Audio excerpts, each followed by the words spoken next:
Just listen. There was a little skepticism because I knew, oral peptides weren't really a thing. Focused, energized, and hydrated. And dude, from the first dose of that stuff, man, my brain just quieted. Procedures on my shoulder, and within 3 weeks, I had full mobility. The opportunity here is incredible. The breakthrough begins the moment you decide. Hey guys, thank you so much for being here. We appreciate you taking the time to hang out with us this evening. I'm super pumped for our guest this evening because I have this thing where I have to understand how stuff works, its function, and this is the man who brought it all together for me. The science, the how, and I just can't wait for y'all to get the chance to chat with him. Welcome to Make Men Talk. We created this space for men who want more than just a workout, more energy, more clarity, and more control over their health. We are here to have real conversations about training, mindset, family, pressure, and purpose, and how taking control of your health can truly transform your entire life. Make isn't about shortcuts. It's about restoring the signals so your body can work the way it's supposed to. So your effort actually brings results. No hype, no pretending, just men striving to grow, to become better men.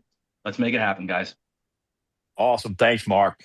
Guys, I'm super like Mark. I'm super pumped tonight to have the chief science officer of Make Wellness on tonight and to have accessibility. That's how much Make believes in their products, right? They're giving you transparency to the guy. So, Dr. Mark Bartlett, PhD, is a scientist with more than 30 years of experience in biochemistry, immunology, and human wellness. He's earned his degrees in organic chemistry and biochemistry, followed by a PhD in immunology. Guys, I just can't say some of these big words. In cell I have to biology. change my career so you can pronounce it. Immunology. You have way too many things on here, man. How many degrees do you have? At the Australian National University, his earlier work helped uncover how reactive oxygen species and smoking contribute to cardiovascular damage. Who'd have thought? Sparking a long interest in oxidative stress and immune dysfunction. Mark continued his research at the National Cancer Institute, studying how T cells communicate and how natural compounds influence immune activity, cancer spread, and tissue repair. He later moved into a scientific leadership roles, including VP of Global Research and Development at Nu Skin, an executive VP of Science and Product Development at Young Living Essential Oils, and he now leads product innovation at Make Wellness, focusing on naturally derived peptides in the body and the biology of muscle, metabolism, stress, and brain performance. A father of eight, I said that, eight. He recharges outdoors on a bike or a trail. I assume trying to get away from eight. I'm just kidding. I'm just kidding. That's a lot of freaking kids, man. Good Lord. I can't get enough of 8. I see you have other hobbies. So let me ask you this. So you grew up in Australia. So what brought you here, like to the United States? Yeah, thanks. Thanks for that really nice introduction. It's so good to be here. Thank you, everyone. Let's have some fun tonight. And I know when you get a scientist on, you kind of go, "Oh, dang, my eyes are going to be glazed over. I got to go and have a coffee." But I'm pretty good at making it fun and understandable, so it'll be good. So yeah, I was raised in kind of outback Australia. I didn't even have indoor toilet plumbing until I moved to the big city of Sydney when I was like 7 or 8. Um, Australia has some unique flora and fauna, right? And everything's trying to kill you. It's really true. And so I was always, as a kid, like, I know I'm here with the men tonight, but I have a confession to make. I kind of chose the books. So while my friends were trading like footy cards um, and all that stuff, I was kind of reading about Louis Pasteur and all the famous scientists, and I've always been excited by that. Um, Came to America, but I was a blue collar boy, so I really didn't have any aspirations to go to college or anything. Nobody in my family did that. We were sheep farmers, but I did spend some time in America. I sort of found religion as a teenager. I came to America to help with refugee resettlement, so I worked with the Laotian, the Hmong, the Cambodian. And my roommates were these very typical Americans that had high aspirations, right? They're all going to college. I'm like, what are you going to be when you grow up? I'm going to be a surgeon. I'm like, what? What the nerve? Who says that, right? But it reframed the whole sort of future for me. So I studied what I loved, which is science. So I did study biochemistry. I did a master's in biochemistry studying how plants basically take carbon dioxide from the air and then make every molecule under the sun with it, right? And many of them bioactive. So that got me into some medical research and then a PhD in cell communication. So that's what, for 40 years, I've been sort of in that space of how cells communicate and the immune system, immunology. They have an incredible repertoire of peptides and proteins that they use to call their friends and help to protect the body. So what brought me to America was a postdoc, a visiting scientist fellowship at the National Cancer Institute, where I was sort of learning how cells communicate and how you can prevent cancer metastasis or autoimmunity. Mhm. So that's what brought me to America. And then I found this cute California girl and I stayed here. And you guys have been married for like 25 years, right? Yeah, 26 years. Yep. 26 years. Yeah. So it's legit. Yeah, it's So pretty legit. it's I pretty legit. I can't okay, I got a confession to make. I did come here with a wife and 5 kids, but beware the martial arts. So she ended up sort of being married to martial arts, and I ended up with 5 children and not enough airfare to get home. So I came to Utah to really sort of, it was a nice change in terms of my career, a little bit forced, but that's what brought me into the natural products industry, Gotcha. which I felt was a calling. And that's when I met Crystal. And not too many women are crazy enough to marry a dude with 5 kids, but she's awesome. So, yep. That's great, man. That's awesome. So I'm gonna ask you a twofold question here. And I guess I mean you've been doing this for 40 years, so technically you could be retired right now, if I'm not mistaken. This is my But retirement year. Yeah, but I'm not going to do it. yeah, but so you believe in make obviously enough to I won't say come out of retirement, but to push retirement to the side so that you could uh, proceed down this path with Make Wellness. So I guess my question to you is, um, why? Why did you choose Make? Yeah. So, yeah, clearly I did have options. I really am a pretty passionate person, and this was interesting to me. Um, Peptides and communication molecules in general, these peptides and small proteins, have been for me for all of my career kind of what I call observational biology. What I mean by that is it's biology that's happening, but you can't really do anything about it. There's not much you can do to interfere with it, right? You might be able to boost the immune system one way or another, but you don't use peptides to do it. Like insulin has been around for more than 100 years now, but most people don't even know that's a peptide. But Hmm. when Ozempic came sort of to the forefront, and when everyone started using that, suddenly the word peptide became a household name. And suddenly, for me, that was a switch from observation to now we are using it in medicine, which means that we can also, from a natural perspective, use it in wellness. This, I don't know if everyone appreciates, is a major paradigm shift for human health. Like this is the age of peptides now, and it goes way beyond the average, like vitamins, minerals, antioxidants, plant bioactives. This is the language of the cell, all of the cells, the muscles, the heart, the vasculature, the immune system, the brain. So yes, when this started to pop up as more than just observational biology, and then Make Wellness came together as an opportunity. I got a call from old friends in the industry and says, we're building this company. And it's about peptides. Basically, peptides are a paradigm shift um, for the entire species, really. And the fact that we have the opportunity to find natural peptides from nature, because they are very powerful. And Right. so I firmly believe that natural peptides are the direction. I know that there are a lot of synthetic peptides right now, but the gravitational pull, believe me, will come into this space where people realize they're powerful. So respect them and use natural peptides. That's great. So let me ask you this. So why, um, there's a thousand supplements out there. So why do you believe that peptides are better than supplements? Because I truly have a lot of people that come to me and they're like, hey man, look, I'm taking this supplement and this supplement. I'm taking creatine and I take glycine and I'm taking, all of this. So why, why do you feel, or better yet, what sets peptides apart from supplements? Yeah, so let me couch that the right way. Okay. I The average American probably is marginally deficient in some micronutrients that are important, right? Whether it's omega-3 fatty acids, whether it's a vitamin D deficiency, like not major deficiency that causes disease necessarily, but definitely there are marginal deficiencies. And so for the body to really work properly, I believe that you need to address that with healthy eating, but sometimes even a cheap multi is good, right? Even if it's a cheap multi, it's better than nothing. So Mhm. assuming that your nutrition is good, now you're talking peptides. And here's why I think, even if you take a supplement, here's why I think that peptides, here's where they come to play, right? And I believe it's the argument is evolutionary biology. So we're going deep pretty fast, right? Evolutionary biology. What do I mean by that?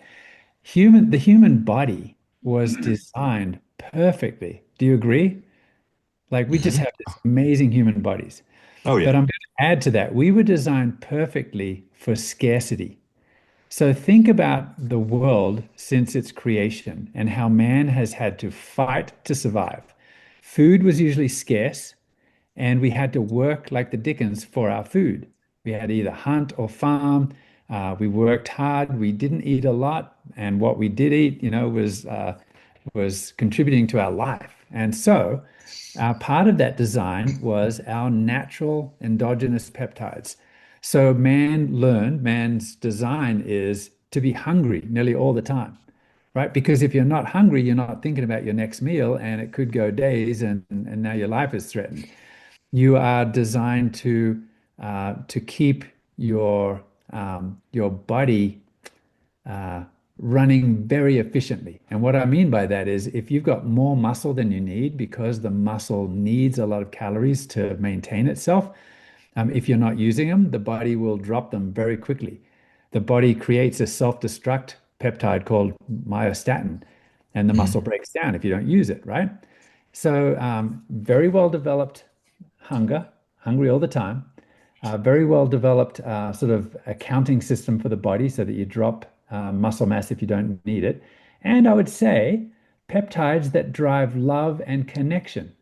And this is weird, right? This is going to sound weird, but girls didn't always have beautiful white teeth and didn't smell a body odor, right?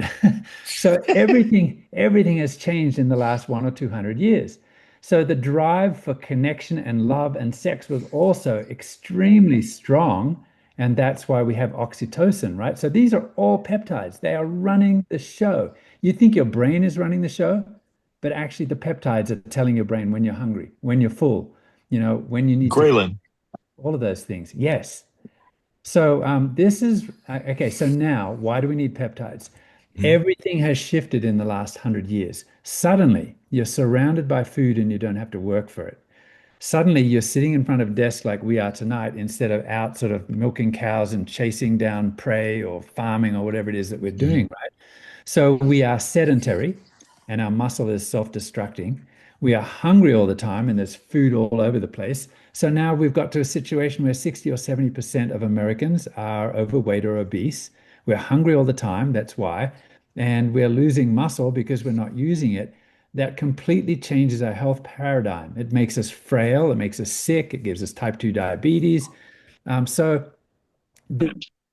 then is why we need a little bit of help from our friends, the peptides from nature, to help control the cravings, to help keep the muscle that we need, all of those things. So, that in a nutshell, that's the evolutionary biology of why, way beyond just supplements, we need to start to appreciate what peptides can do to sort of help address the imbalance that's caused by modern lifestyle. That's Can I throw something in that? How does how does inflammation play into peptides and their say efficacy? Like how impactful are they if our bodies are super inflamed? Does that affect absorption? Yeah, let's start with why that's happening. And I see two major reasons why we have inflammation, right? Inflammation is it's kind of driven by the immune system, right? So we have this immune system that is designed to help us fight um, uh, any disease, virus, bacteria, and stuff that gets into our body, right? So inflammation actually, in the short term, acute inflammation is good because if you're out in the wild and you fall over, and a stick gets, stuck in your quadricep, like that's gonna introduce germs, and your body's gonna need to be inflamed, right? And Hmm. the hallmarks of inflammation, right? Rubor, calor, doror, and what's the third one? So heat, pain, redness, and swelling. That's the Hmm. immune system working. That's inflammation in the short term, like fighting bacteria. That's homeostasis. So what has changed? I think two major things. One, what we're eating. So what happens is we're not getting fiber and all the really good things that our microbiome needs. And when the microbiome, that's the bacteria, the friendly bacteria that live in the GI, when they are not healthy, they're not, and if we don't have a really good diverse population, then they're not excreting short chain fatty acids, that, butyrate and acetate and propionate. These are the jet fuel basically for the cells that line the GI. And if the cells that line the GI are not healthy and plump and fat and forming tight junctions, then all of the basically the sewage that's in your gut, right, gets into the body and causes the immune system to go crazy, and you get systemic inflammation. So one is the gut. The second is, and this is much more closely related to peptides, Mark, and that is that there's an imbalance in your body composition. When you have less muscle and more adipose tissue, those are both actually metabolically extremely active. Adipose in excess tends to excrete hormones and cytokines that cause inflammation in the body and upregulate systemic inflammation. And muscle is kind of the opposite. It helps to calm it down. The muscle, especially the muscle that's being used and that is plentiful, it's creating a hundreds of myokine messengers, little peptides, little proteins that train the immune system and calm it down. So the message from the muscle is stay calm. The message from excess adipose tissue is rev it up and be inflamed. And then that leads to all the other issues with the brain. Because we often think of inflammation as just being a body thing or pain, but actually a lot of depression is actually caused by free radicals in the brain. Like that's how a lot of antidepressants work, is they're actually acting to suppress this free radical biology in the brain. So it affects everything from brain to sort of physiology. Yeah, so I know we're Funny, not supposed to make medical claims per se, because we're a supplement company. So Yeah. how would you suggest we addressed all the claims about inflammation going down and people getting off or reducing their medications for things like rheumatoid arthritis and things like that? Because while we're not supposed to make these medical claims, man, I'm telling you right now, there are thousands of stories out there that fit has helped people with inflammation. Mark Nichols, for God's sakes, he doesn't have pain in his back like he used to. It's down like 85%. My Yeah. mom, her rheumatoid arthritis has gotten so good that she can use her hands and feet again. And the only thing she changed is fit. Yeah. So that's great. I love that, Sean, because we do need to protect our space, right? And not sort of Hmm. attract the attention of these really eager, overreaching regulatory authorities, right? So, um, eager. That's a good word, Yeah, right? yeah. I think that's a Yeah, little. yeah, yeah. Yeah, yeah. So first of all, yes, we don't mention disease, right? Any disease, Hmm. that is the domain of the FDA. And if you claim to cure or mitigate any disease, then that's a really obvious one. Then the FDA will come in and say, like that is a disease. And if you have something that you say mitigates the disease, that's a drug. So where's your drug application? Right. But then, so that's really obvious. But then that word inflammation seems to be a little bit of a trigger word too for regulatory authorities, right? You would think because it's a natural process that it's not really a disease thing, but it leads to a lot of disease. So I think we have to be cautious with that word. So as an immunologist, you would think that I have to use that word all the time. And when I when I tell people I'm an immunologist, they say, well, then, first of all, what the hell's that? But when they understand what that is, right, the study of the immune system and how it works and the T cells and the B cells and everything else, it's how the body protects itself. They might ask, what do you recommend, Dr. Bartlett, for a healthy immune system? And I know what most people are expecting. They're expecting me to say, oh, well, take echinacea or take this medicinal mushroom. That's going to rev up your immune system and you're going to be able to fight any disease that comes along. Actually, I that's not usually my answer. My answer is actually, as an immunologist, the thing that I've noticed most is that Americans in general are not sort of immunodeficient. They're more likely to have an overactive immune system. And when you have an overactive immune system, that's just like saying you're kind of pro-inflammatory, right? If you don't have enough of the omega-3 essential fatty acids in your diet, then you're mostly getting omega-6 from the oils that you're eating, right? Not too many Americans eat a lot of fish or green sort of stuff or wild game. All of those things have the omega-3 fatty acids. So we tend to eat fried foods and salad oils that have got omega-6s. So that tips the balance. So usually I'm saying to people, you know what? You need to calm your immune system down. You need to have sort of a normal inflammatory response. Now, when you say that, it's actually safe from a regulatory environment. So we've got to figure out, how to say, well, this is not a anti-inflammatory peptide. This is not a peptide that's going to lower inflammation. Maybe we say something like, help your body's immune system to balance so that you're in a healthy state. And that leads to all sorts of positive health effects and even a reduction in pain. And it's funny because there are companies that are talking about a reduction in pain, but I know that our lawyers even get a bit nervous when you start talking about pain, right? Even though Right. that's not necessarily a disease. So I hope that answers your question. I don't have sort of the magic phrases right now, but just sort of helping I would say a normal immune balance. That really is a code for saying not inflammatory. Okay, that's great. Let me ask you some specific, and these come from. So I've been preparing for this for a week. So we did is we went out to affiliates and we said, hey, what do you want to know? And of course we got a bunch of things, and some of them I can answer, and some of them were great for you. And so I'm going to ask you some of these that are product specific, right? So um, let's start. Let's go with restored because that's kind of a hot topic, and I've noticed that restored is kind of a hit and miss type thing with people. I think that in some people it drops their cortisol level to the right amount. I think in some people maybe it drops their cortisol too much, and then they can't sleep. So let me ask you this: why do some people have immediate results with restored, and others it may take a week or more? Yeah, great. I'm so glad you asked about restored because I'm pretty passionate about that now too. So let's go back to the evolutionary biology.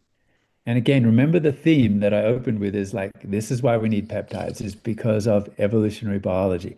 Because your body, designed for scarcity, is suddenly sort of thrust into a world of, that I explained, right?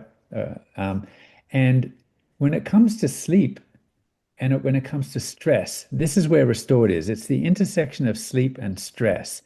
So think of how long has the electric light bulb been invented? Guys, I don't know the answer to that. Is it 100 years? We'll go with 100 years. Yeah, let's say that. Okay, before the light bulb, you had candles and they don't put out much light. And so, like, it has absolutely changed the paradigm that we have light that is on 24/7. And that interferes with your circadian rhythm, and Mm. suddenly you're not sleeping super well. And then we have another thing, and it's stress. Now, again, think 100 years ago, 200 years ago, 500 years ago. Stress was a very transient thing. Like, I'm out in the wild, I hear a noise. Oh, it was just a squirrel. It wasn't a lion. Okay, things return to normal, right? That stress response is cortisol spiking and other things, catecholamines, etc. But it is a stress response that goes up and then comes down. But in the modern world, our It's a body doesn't constant. know the difference between a real life threat and a deadline. Like, your boss is writing you for some project, maybe you're a writer, something's due, it's overdue. Maybe oh, it's tomorrow is tax day. Holy crap, I haven't done my taxes yet. Like I'm super stressed. These are stresses that are chronic and they don't go away. And those stress hormones, those very stress hormones are the ones that sort of regulate the circadian rhythm, the sleep. So it's fantastic that we've discovered a peptide from the friendly rice grain that actually binds to receptors on the adrenal glands and helps to slow that production of cortisol so that it doesn't interfere so much with your sleep. So that's kind of how it works, and that's how it works in evolutionary biology. It's another really nice sort of doubling down on that theme of evolutionary biology and why we need it today. So, Sean, the second half of your question was, why does it work on some people really well and not so much on others? I consider myself to be a reasonably relaxed guy, but I found at first that the restored did not work well for me. Like I tried the peptide before we formulated it, and Hmm. I was like, okay, I'm taking it, but I'm still waking up at night. So my first impression was it doesn't seem to be working. Now, why is that? Because this is the first of two answers to your question. The first one, right? When Yes, you sir. take something that is supposed to put you to sleep, how should it work? Like, think about what that should do. If you're waking up at 3 o'clock in the morning or 4 o'clock in the morning or 1 o'clock in the morning, if you take a sleep peptide, what should that do? It should knock you out, right? Should knock you out like a sedative. Yeah. Like everyone knows that's how Ambien works. So it knocks you out, it sedates you. Yep, thanks, Len. And that's the expectation that we have for something that is positioned as a sleep aid. Yeah. And that was the first shock to me is that it doesn't do that. So like I think that's what a lot of people are experiencing, and they go, dang, well, that didn't work. So I tried it a week and I'm still waking up. But I think you have to examine it a little more closely. And I did that with the Aura Ring, and I did it with sort of a little bit of mindfulness. So here's the realization that I had. I used to wake up at 3 in the morning and I could literally feel the cortisol rising in my chest.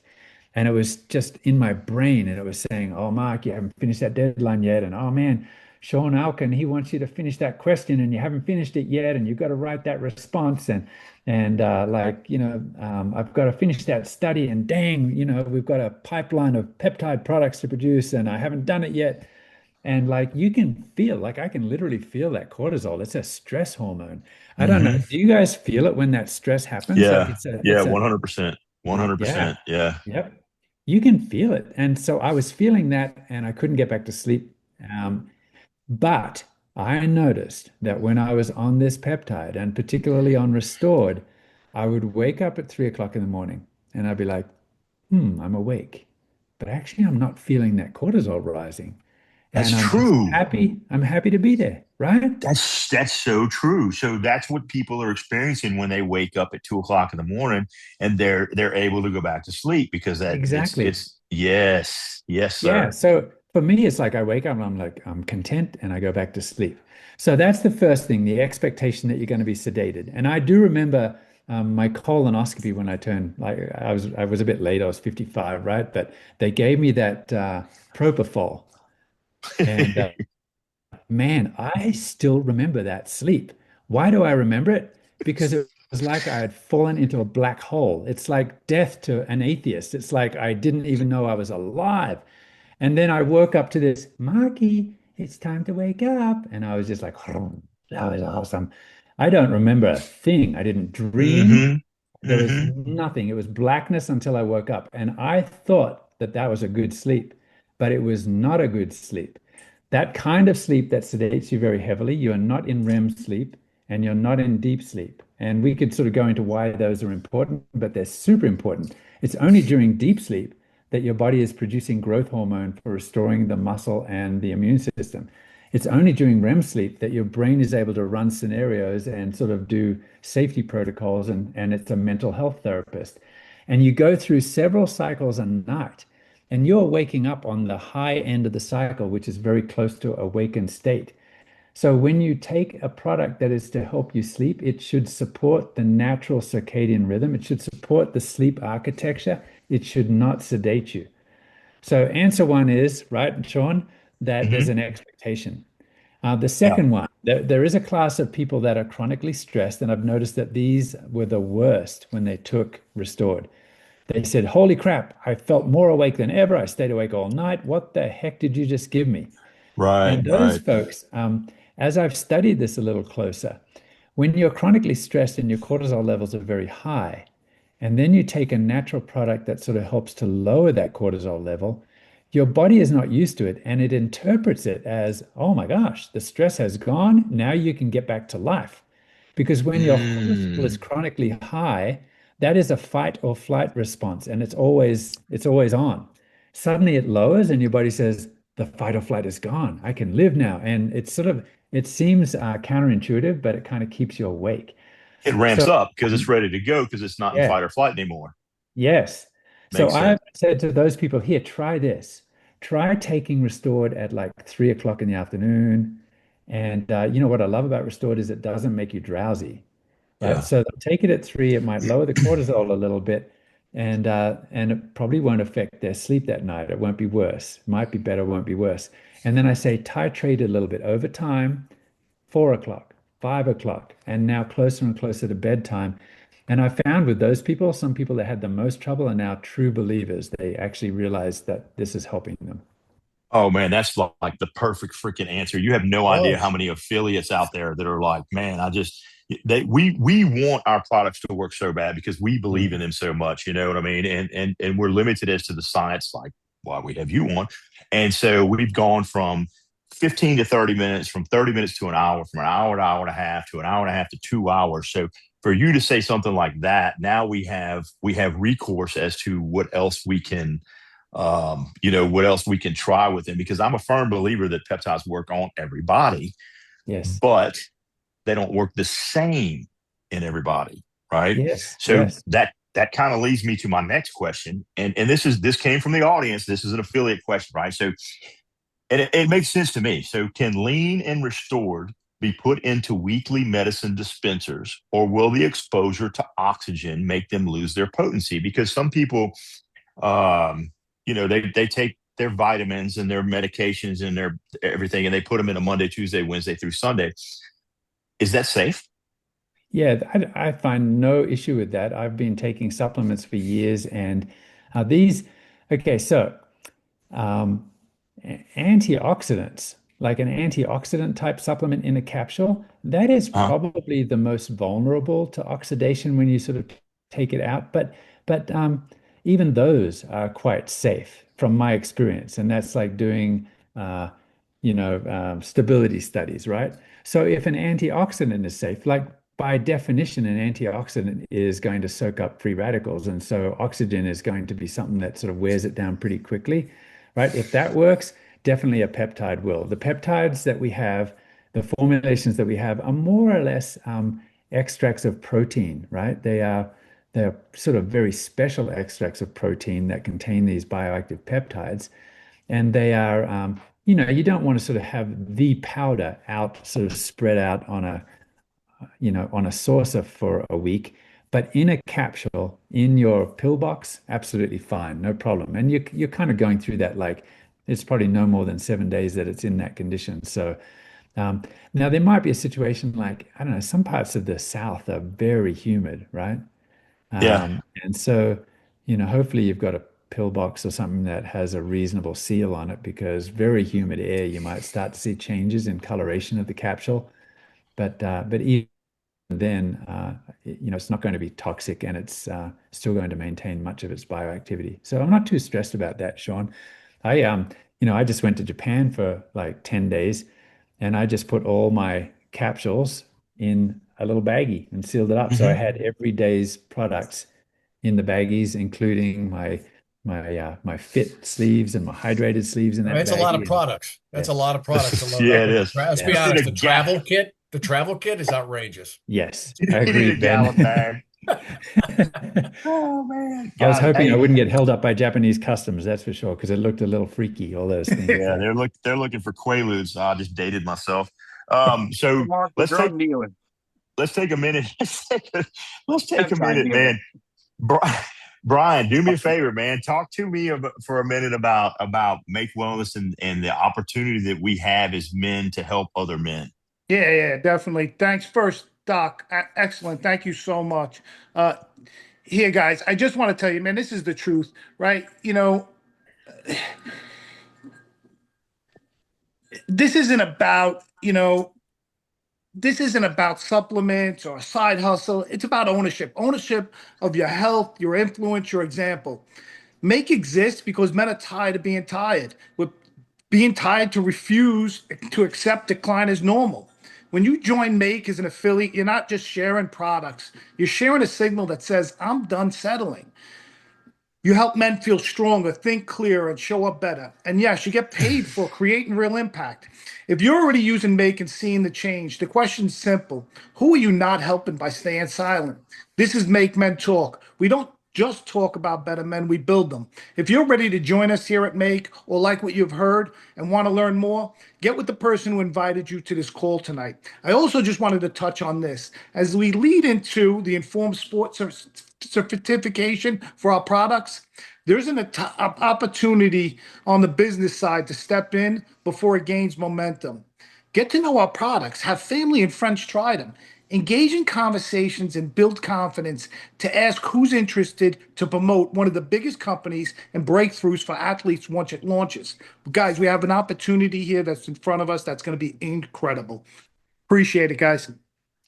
That's awesome, Brian. Thank you so much. Doc, I Thanks. had a personal experience where I had shoulder surgery. Everybody kind of, well, I shouldn't say everybody. A lot of people in my story. I had 5 procedures done. I was on fit, lean, and hydrated, and I had after those 5 procedures done, I had full mobility. Okay, within uh, 3 weeks, I had full mobility. So, and I've had a lot of people ask me, "Do you think it's due to the fit and the hydrated?" My answer to them is yes. So, can you tell me from your side of the desk, right? Why do you think fit and hydrated for surgery recovery is that a good idea? Yeah. I don't doubt your result at all. So we look at fit and we say, well, fit is a product ostensibly designed, from nature to help the muscle to stay, right? So it, Hmm. it feels like it's all about muscle, and it kind of is. There are peptides in there that inhibit myostatin. Remember, that's that self-destruct peptide that the muscle produces when it's not being used, right? The So when break. so when you use your muscle, it's brilliant because there's something that's called mechanotransduction, right? This is when you squish or move a cell, it reacts. And it reacts by communicating with its neighbors and doing all sorts of things. If you vibrate like and massage the cells in your Hold on. Hold on. Yeah, yeah, yeah. suddenly I got Almost. muted, but There you okay, go. I'm back now. Yeah, Okay. yeah, yeah. Yeah, So yeah. that's So if you massage the mechanotransduction. muscles, yeah. When I do this, my mic mutes. I don't know why it's just. So even the skin cells react and produce more collagen when you massage them, right? So the muscles work mechanotransduction, and that inhibits myostatin, right? And they say, okay, permission to grow because you must be using your muscle, right? And there are receptors on the muscle. There's vitamin D receptors, so make sure you get enough vitamin D. There's um, there's a growth hormone receptor. And so when you're in deep sleep, your body's producing growth hormone that binds Hmm. to the muscle and says stay, right? So deep sleep is very important for restoration of muscle. There's a peptide in FIT that actually helps bind to one of those growth factor receptors and helps the muscle to stay. It really has extraordinary results.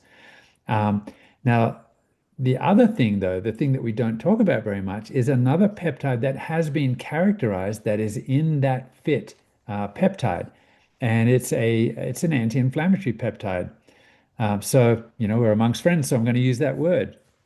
The It is a polyphenols, peptide. or No, is it a it's a peptide, okay? and it's been characterized. It's a TIGIPA GT, right? So it's an 8 amino acid sequence peptide. It's been characterized and studied, and it seems to work on what they call the NRF2 pathway or the NRF2 pathway, which is part of a sort of a balanced immune inflammation pathway. So, and it's not surprising that people are feeling this. I talked about the immune system. It was kind of like the OG system that people understood to communicate via peptides and proteins. So hundreds of communication molecules. And the immune system of all the systems in your body is actually very susceptible to influence by these bioactive peptides.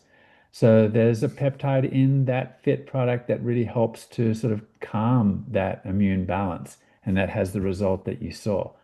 Yeah, Yep. that So, it and was pretty crazy. It was yeah, I mean, my physical therapist was like, "Dude, what are you doing?" And I'm like, I mean, I'm taking all natural oil peptides. He's like, well, keep doing it. And I'm like, yeah, I'm going to. And my doctor was like, okay, what are you doing? Because he brought Yeah. me in and he was like, do this. And I'm like, okay. And he's like, okay, do it slower. I'm like, okay. He's like, what are you doing? I'm like, I'm taking these peptides. He was like, Yeah. again, keep doing it, you know? So That's great. Hey, Sean, then, let me get So this. Let me get then, one from the chat real yeah, quick here from Len. go, buddy. Len says, since you mentioned fit, Mark, in layman's terms, how does fit improve protein synthesis? yeah. So what's protein synthesis? Let's put it in the category of it's really just part of the process of anabolism, right? Where your muscle is growing, right? Your muscle is protein. So let's loosely frame that as when your muscle is in protein synthesis mode, it's growing, right? Or maintaining, right? That's good with that definition. Okay, so Yes. I actually I probably said it a little quickly, Len, but so your muscle actually there are quite a few little levers that you have to pull to give your muscle permission to grow and maintain, right? Mhm. And so I mentioned a few of them. So imagine the muscle. Yeah, I don't think I have my muscle model here.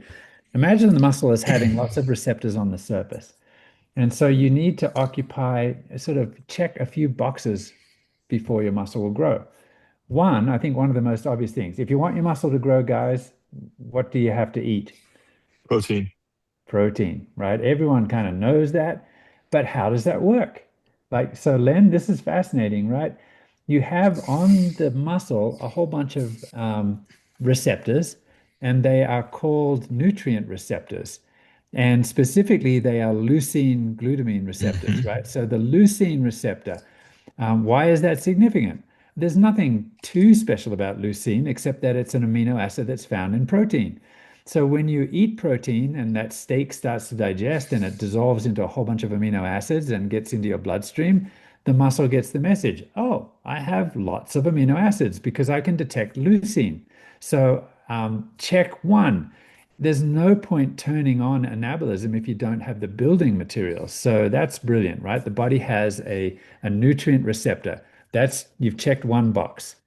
Okay, the second one, like I said, is movement. So if you're not moving the muscle, then the Hmm. body says, well, you don't need to grow the muscle because it's energetically very expensive to keep the muscle. If you're not using it, even if there's protein, maybe we'll just use that protein for energy or something else. So moving and getting enough protein, those are two steps. Those are two of the boxes to check. I mentioned before there's a few others, right? So there are steroid receptors. So testosterone, right? That's a sex hormone that the muscle does react to. So that's a nuclear receptor, and that also gives permission for the muscle to start producing protein and growing. Vitamin D is another one. If you're marginally deficient in vitamin D, then the signal is not going to be as strong. And then there's the ones that I mentioned. There's two growth hormone receptors at least. There's the TGF1, and then there's the growth hormone receptor. And I'm not sure, Len, which one of those receptors that FIT binds to, right? It seems to be proprietary information right now, but we know that it binds to one of them, right? The insulin-like growth factor, I might have called it something else, but IGF-1, insulin-like growth factor or growth hormone receptor, they both work through a junction box in the cell, in the muscle cell called mTOR, the mammalian target of rapamycin, right? And Hmm. so that junction box, when it's checked off by one of those growth hormone receptors, it will also send a signal to the cell. Now your cell, the muscle cell, is ready to get into protein synthesis or anabolism or muscle growth. So there are a few things you need to do. And that Let me gets also mention, yeah, the mTOR gets turned on when you have a high enough leucine, correct?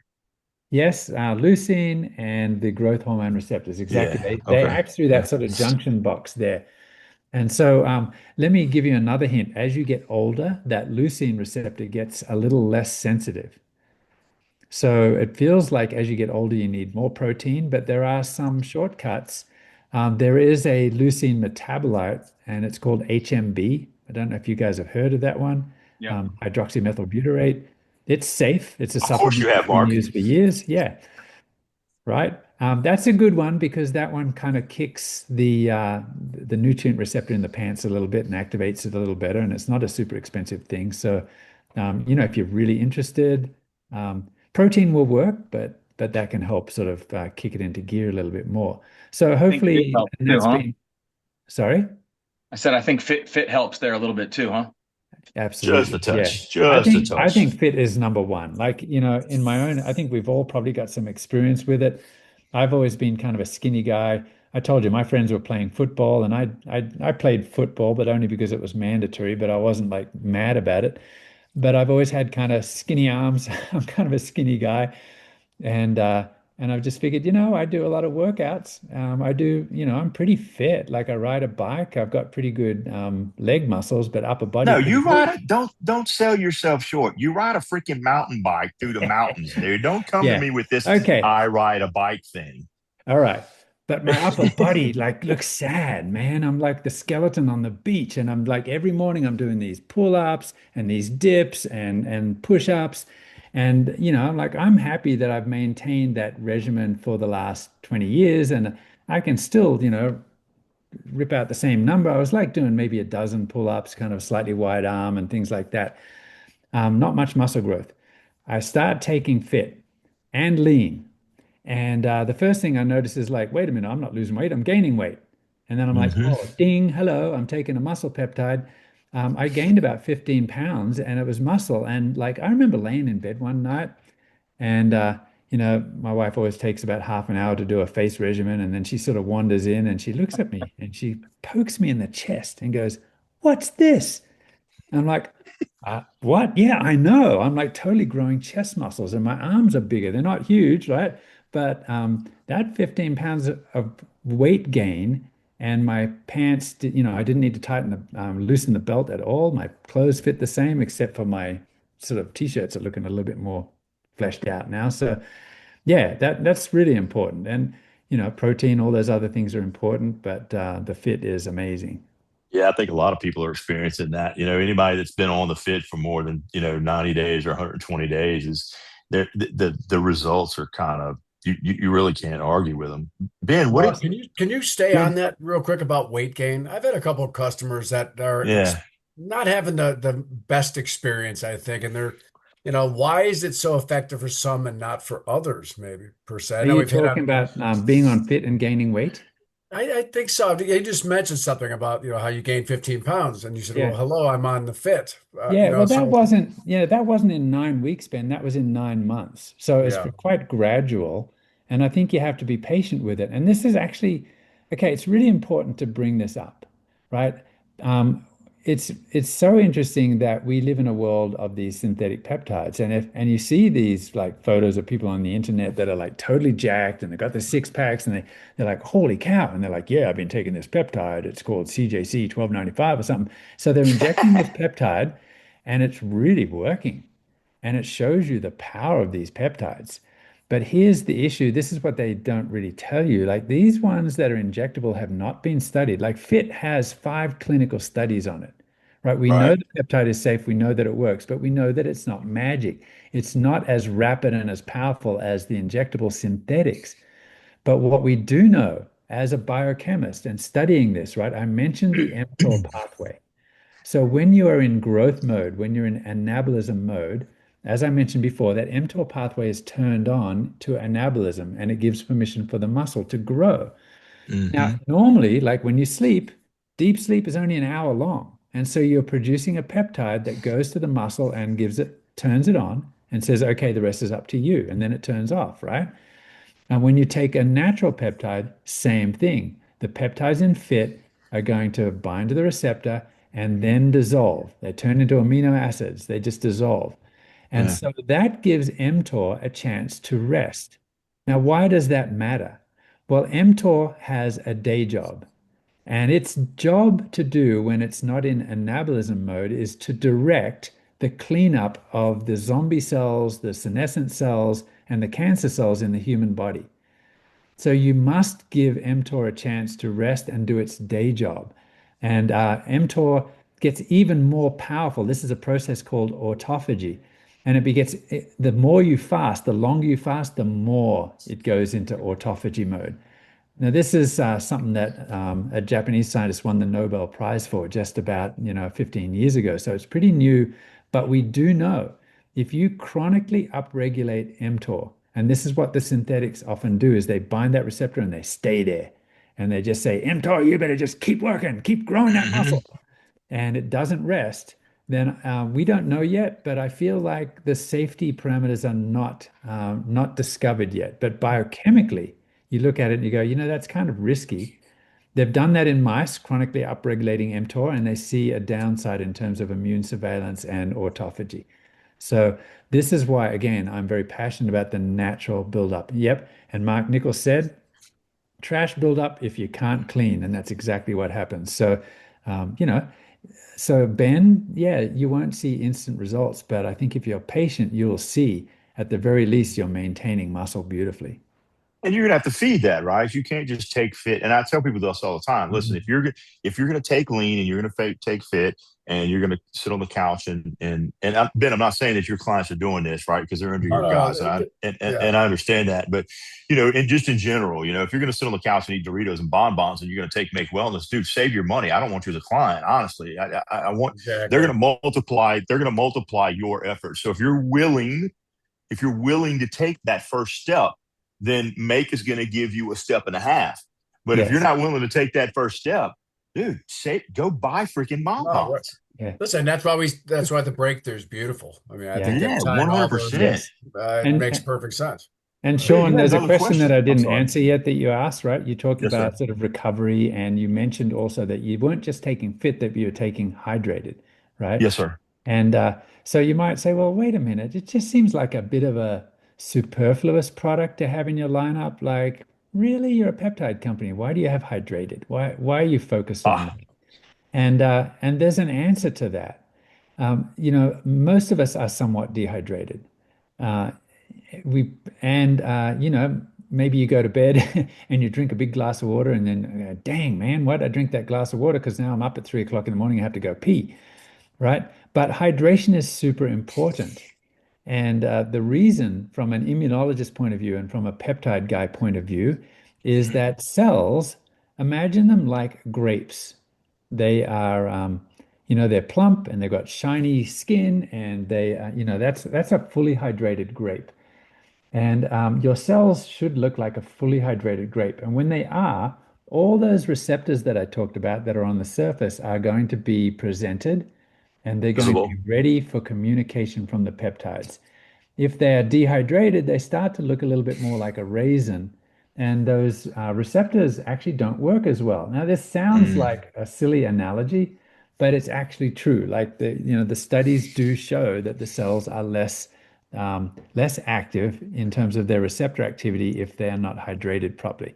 So a good hydration is more than just water. It's going to have electrolytes in there because this idea of hydration, it's not just sort of getting water in the cells. There's actually a lot of sort of biophysics going on, and it's all about osmolality. And so let's go back to that glass of water you had before bed. If you have hydrated before bed, it's kind of a different paradigm. You're going to get hydrated better. See, what happens when you drink water? Your kidneys are always measuring the salt levels in your blood. So you have a big bolus of water, and then what happens? You've diluted your blood. The kidneys go, wait a minute, salt levels are low. We need to get rid of some water. So it kicks that water back out into the bladder and you have to pee. But if you have a nice electrolyte balance, that actually really helps the water to, it's not diluting the blood in the same way. The kidneys look at your blood and go, okay, there's hydration here, send it to the cells, keep it there. You're less likely to be up at 3 o'clock in the morning peeing. There's also, it's a really good formulation, not with a bunch of sugar. And so, yeah, it's really important for recovery. And part Yeah, of that, again, Sean, is because of your cell communication. yeah. Ben found that out firsthand. He's a big proponent of taking hydrated before bed. Ben, did you have another Uh, question?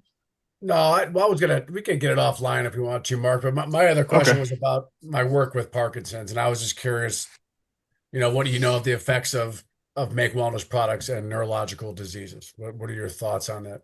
Yeah, I love the work that you're doing with the Parkinson's folks, and um, so these peptides, what I like about peptides is that they are bioactive, but they're very specific, right? So If you take, like, there are lots of bioactive plants, and they work by sort of activating a system, and then there's kind of a downstream effect that finally gets to your cells. And they are a little bit more like drugs that might sort of affect different systems that you don't know about. If you take like green tea, for example, like that's really good stuff. But it's got more than one molecule, right? It's got like all sorts of catechins in there, polyphenols, Yeah. and you kind of have to do, there's epigallocatechin galate, EGCG, there's ECG, there's others. They impact all sorts of things on the cells. And so you've got kind of like a little bit of a polypharma going on with natural products, and they've been well studied, so they're great. So, green tea, no problem. But peptides are a little different because they specifically act on receptors. So, Ben, I don't know. We haven't done studies specifically on folks with neurological disease, but my sense is that they're specific enough, say, for muscle cells, that they're not going to have a direct effect, but they will have a secondary effect, I think. What we're learning, and you know this, Ben, what we're learning is that muscle mass is really good for the metabolic environment of the body, right? We have like, part of the reason why we have inflammation, but also, all sorts of other conditions is because the metabolic environment of the human, right? Call it syndrome X. What are they calling it now? Metabolic dysfunction, Right. Yeah. Metabolic dysfunction. pre-diabetes, right? Pick It's one.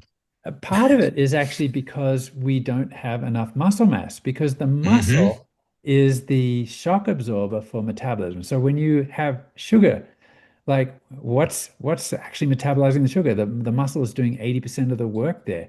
So healthy muscle means that you actually have a healthy immune balance and a healthy metabolic environment, and that impacts neuro neurological systems, right?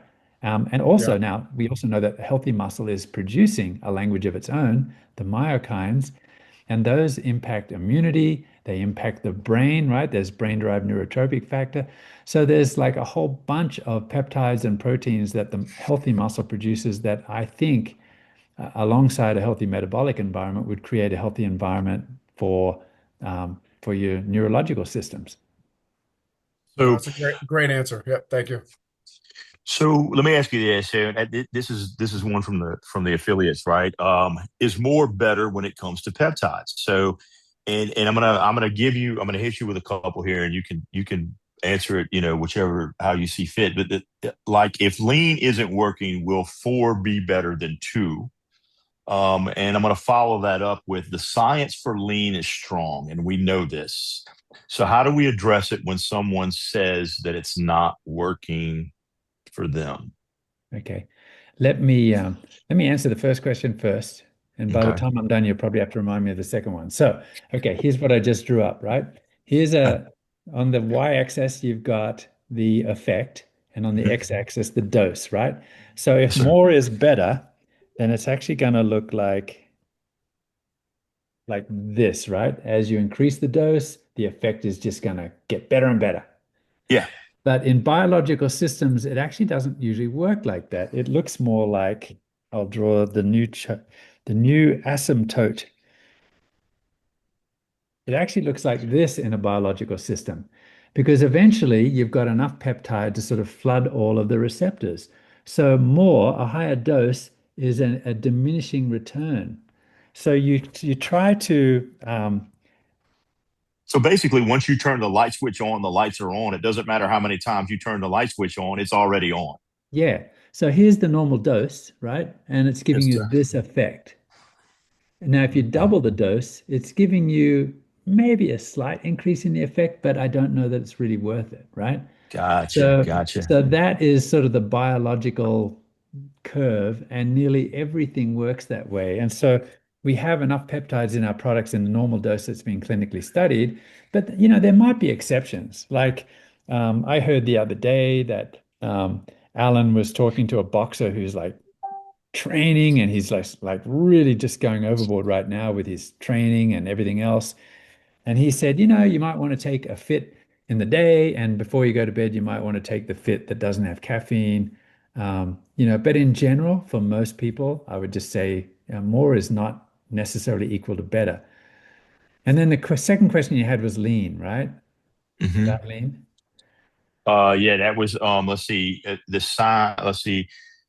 So if someone says so if someone says it's not working, like we know the Mhm. science is strong. So how do we address a client who says, look, man, I've been taking 2 lean a day for 120 days because that's what I tell them. And I tell everybody, look, your body replaces the red blood cells every 120 days. So give the peptides 120 days to get in those cells. So it, it, I know on your side it probably doesn't make sense, but it makes sense to them. So if if if they're telling you that it's been 90 days and I don't notice any difference, or I don't think that lean is working, what do we say?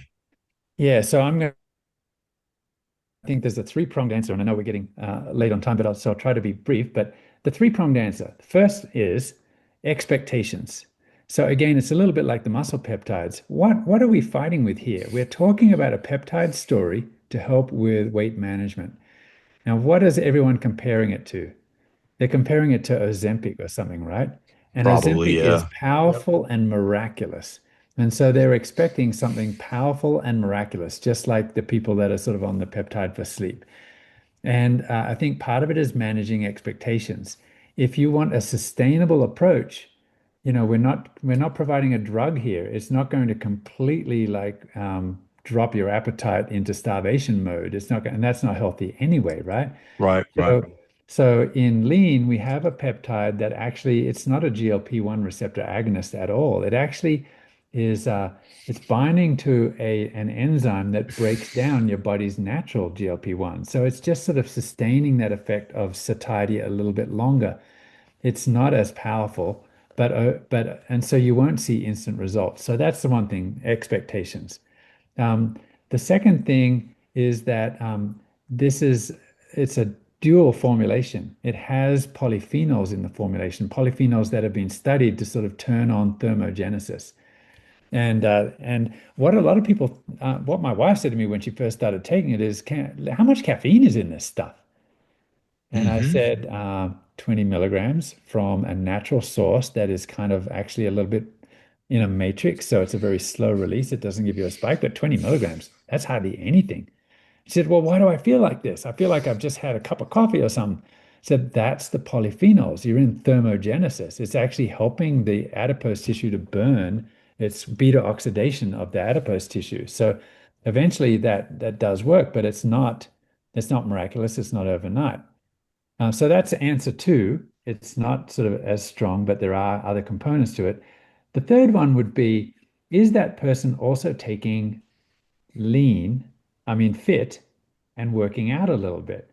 Right. Because again, a lot of people say, I take fit and lean and I'm not losing weight. What's going on? And I'm like, you're kind of supposed to be losing weight. You're not actually sort of burning the house down or making it lighter, you're actually building a stronger house. And that foundation of more muscle that you're building is actually weighing more, but it's helping you to burn adipose tissue at rest. So a lot of it, again, is expectations and sort of education. And I know that's really difficult. Sometimes people feel like you're gaslighting them, but we're trying for a sustainable approach with natural peptides. We're not as potent as the drugs. No, and I And think that's a big problem that we have is, most people are, and I think I would say probably 95% of the affiliates out there are do that, right? We compare it to something else instead of explaining to people why it works the way it does. And that's why this call is so important. Yeah. Mark, you got some questions, brother? I just wanted to kind of feed off of that a little bit because I've had some clients who have said, man, I've actually gained weight, on the muscle metabolic, which we know is muscle too. But Mhm. something I learned recently that's interesting to me is that so when we're oxidizing those fat cells, they can have toxins in them. And the body, when it comes in contact with toxins, a lot of times likes to dilute and hold on to more inflammation and to basically dilute those toxins. And could that be something that's going on too? People have those toxins in those fat cells that's causing them to bloat and gain a little bit of weight. And is that why fit's so important to pair with lean? That's Question. Yeah. good.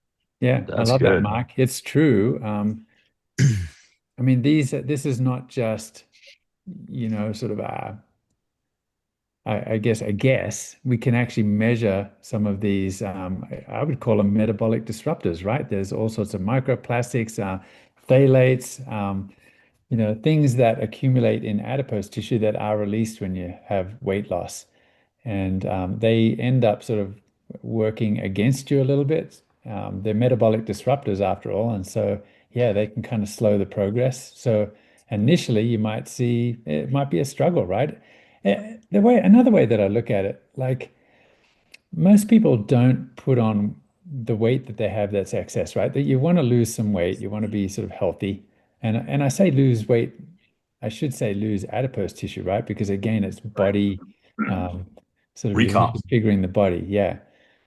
So you're losing adipose tissue. How long did it take you to get there? It probably took, I you say know, that all the Dude, time. I tell him, I Exactly. do the same thing. I tell him the same thing. I'm like, dude, listen to me. It took you 53 years to get this messed up. You cannot expect an all natural, bioactive, precision oral peptide to fix you in 60 days. Stop with yes, that.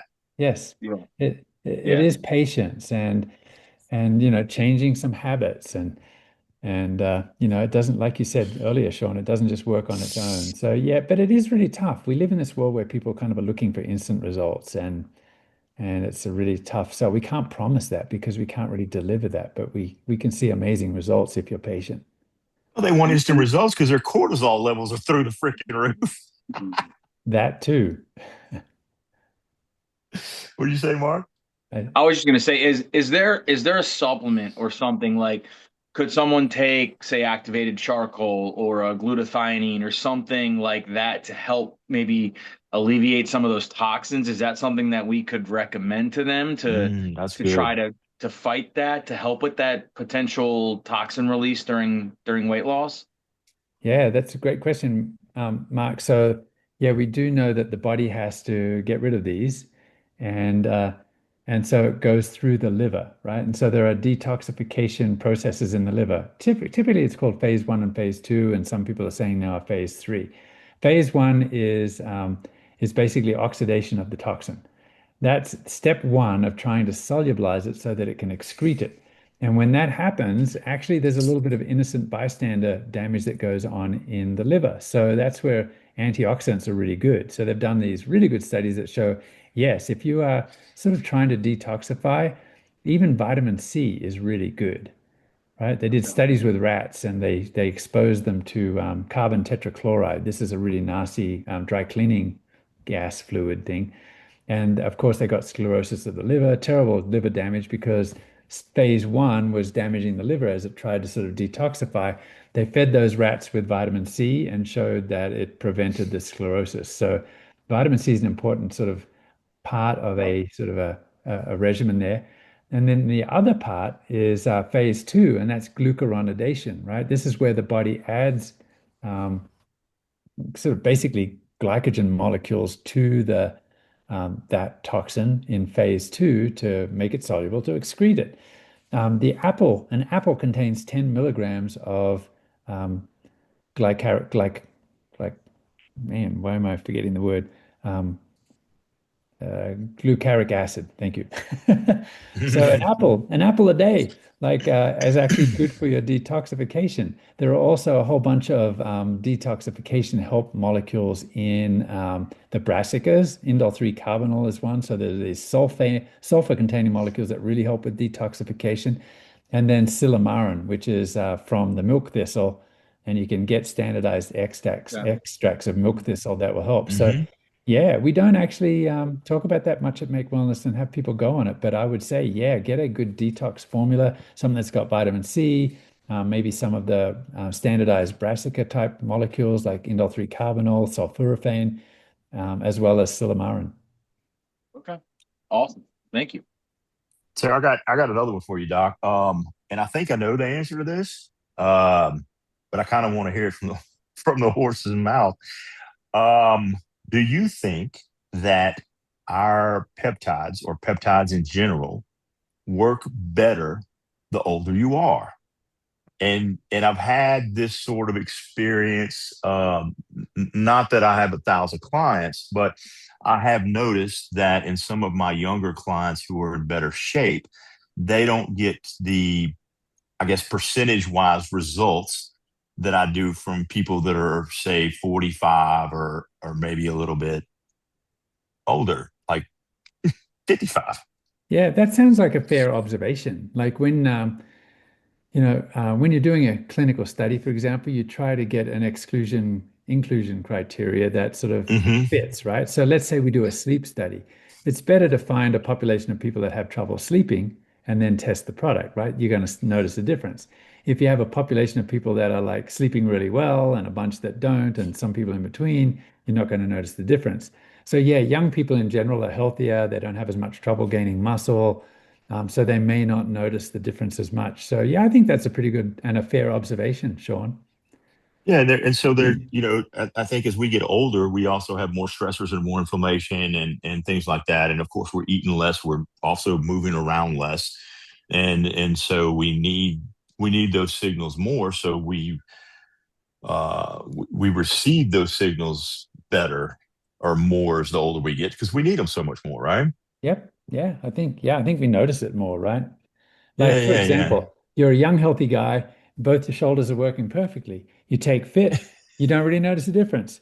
But you're a slightly older, healthy guy, you got a little pain in that shoulder, you take the product, you Yeah. notice it, right? So that's a clear example of, as you're older, you may notice it more. But it still has great benefits for young people. And I think here's the thing, if you talk to Dr. Allen, and I know you talked to him recently, he'll Yeah. tell you that sarcopenia starts kind of in your 30s. Hmm. So as you lose muscle mass, you lose your metabolism, right? We often Yeah. wonder why we put on weight as we get older. Well, it's really because you've lost muscle. And so you're not burning as much at rest. And that muscle affects everything. It affects your youth. So I would argue that since muscle is so closely tied to youth and lack of frailty, right? That as you start to lose muscle, then you start to use that youth a lot faster. So Yeah. Yeah. even young people 100%. should be maintaining it. Yeah, exactly. And I was just talking to somebody the other day about this. I'm like, dude, think about it. If you're eating 2,500 calories a day and you're a young guy and you're out there and you're doing all this stuff and you're doing young guy stuff, right? And then as you get older, you start doing less stuff. But what are you doing? So you have more time on your hands. So now you're not eating 2,500 calories. You're eating 2,800 calories and you're doing less stuff. So what Yep, happens is you're doing less stuff. You're eating more calories. You're getting fatter, which makes you move what? Less, which makes you do what? Eat more. So it's a like a vicious vicious. cycle, right? Yeah, it's horrible. Yeah, it's horrible. Yeah, yeah. Yep. Can can I contribute something to the conversation? Of Uh, course. okay. I'm 78 years old and I'm in good shape. I've been going to the gym regularly. I don't take any prescription drugs at all. But my daughter Connie got me into taking the lean and the and fit. And I'll tell you, I noticed a difference big time. Being older and losing some of the things that we all lose as we get older, our body doesn't produce as much as it should. Um, so my taking the peptides is really it's increased my reps in the gym. Um, when I walk, I can walk and run a little further than I used to without being out of breath. I just wanted to mention that the peptides have helped a great deal at my age. Thanks, That's Frank. Yeah. fantastic. Well done. Yeah. Frank, That's Frank, I know your daughter since she's a teenager. What a Yeah, I great know. way She to told get me. to. Yeah. Yeah, she just told me. Fantastic. Yeah. I've What a I've good. known her longer than that.